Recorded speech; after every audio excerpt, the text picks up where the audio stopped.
Good morning! Ngayon po ay magluluto naman tayo ulit ng puto na merong cream corn. Tingnan natin. Oh. First natin tong gagawin. So ito na yung 3 cups ng ng all-purpose flour. Naglagay lang ako ng baking powder. 1 2 tablespoon lang ilagay kong baking powder ngayon.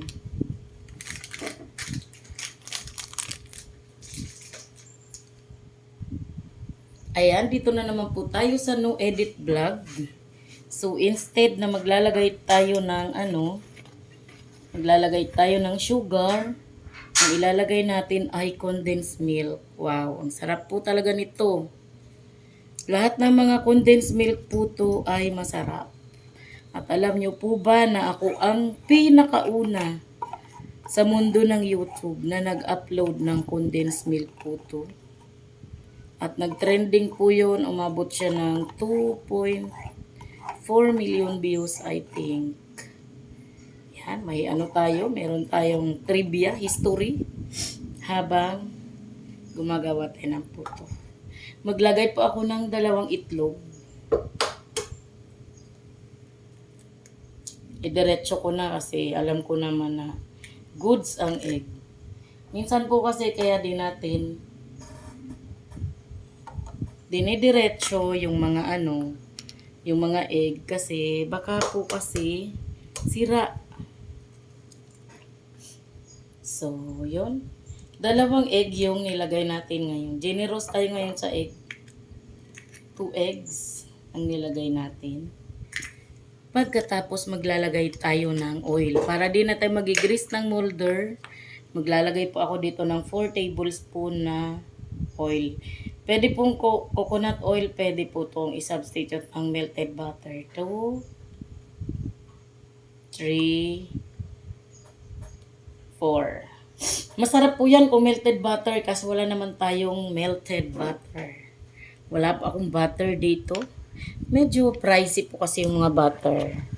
So, kung pang negosyo idea yung sinishare natin, ay malamang hindi makatulong kung butter. Yun. Sa paggawa po ng puto, wala pong problema kung sabay-sabayin mo na dyan ilagay yung lahat ng ingredients. Okay lang po talaga yun. Wala po yun effect. Ayan. 2 cups po yung tubig na nilagay natin. Tapos, haluin na natin. So, sa paghalo naman po, kailangan dahan-dahan lang. Para, unang-una, hindi ma-overmix. Pangalawa, maliit yung mixing bowl na ginamit natin. Aapaw siya. OMG. So, dahan-dahanin natin. Pero since, dinadahan-dahan po natin to, magkwento po ako ng konti. Ako po 10 years old pa lang. Gumagawa na po ako ng puto. Nasa Bicol pa ako noon. Pag Saturday, Sunday, tas binibenta ko yun sa bingguhan sa amin. Meron kasi akong kapitbahay, si Manay Jean. Kaya parang ang pinaka palipasan niya ng oras, magbinggo. Sumasama ko sa kanya, pero instead na magbinggo rin ako doon, ang ginagawa ko, meron akong paninda.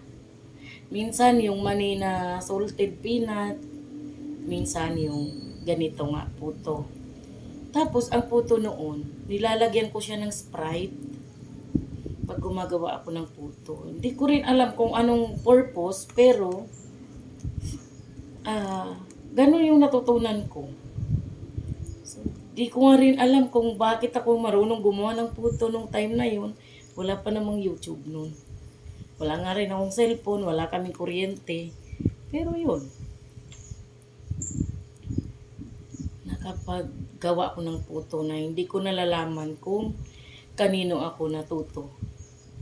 Tapos, ang tawag po sa puto dati, sa amin, sa probinsya, puto lanson. So, di ko rin alam kung bakit puto lanson. So, ngayon, dinadahan-dahan ko lang po ito. Puto lanson. Pero feeling ko mas masarap yung puto nung panahon kaysa ngayon.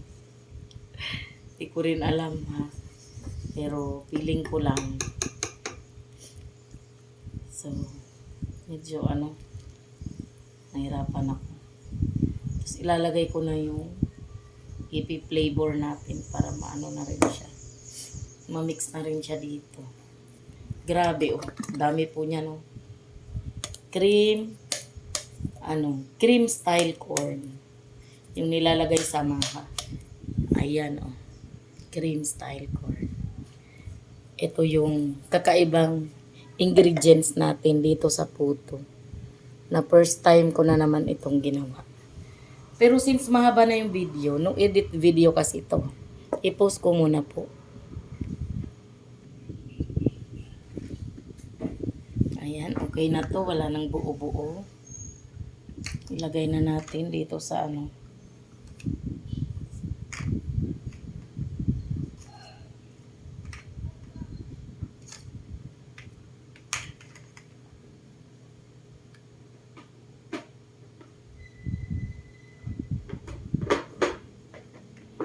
So, 2 tablespoon nilalagay ko. Halos pinupuno ko siya para kapag naluto siya, as in malaki talaga yung puto.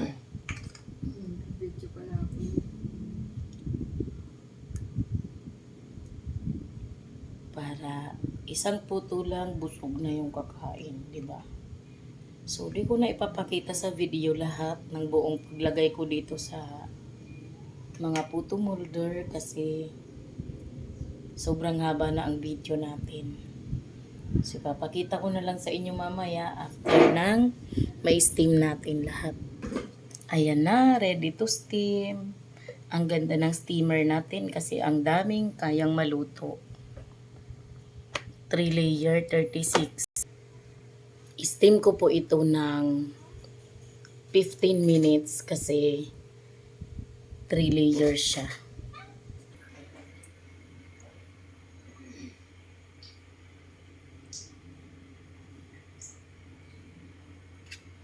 Ayan ang steamer ko. Mura lang po yan sa TikTok.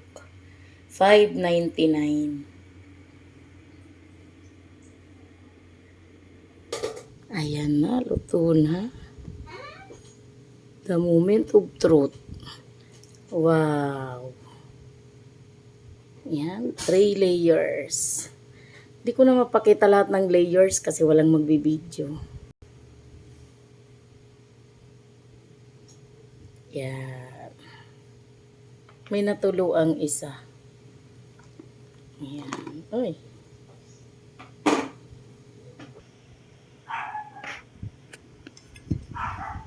Ayan na ang ating finished product. Lasa siyang maha.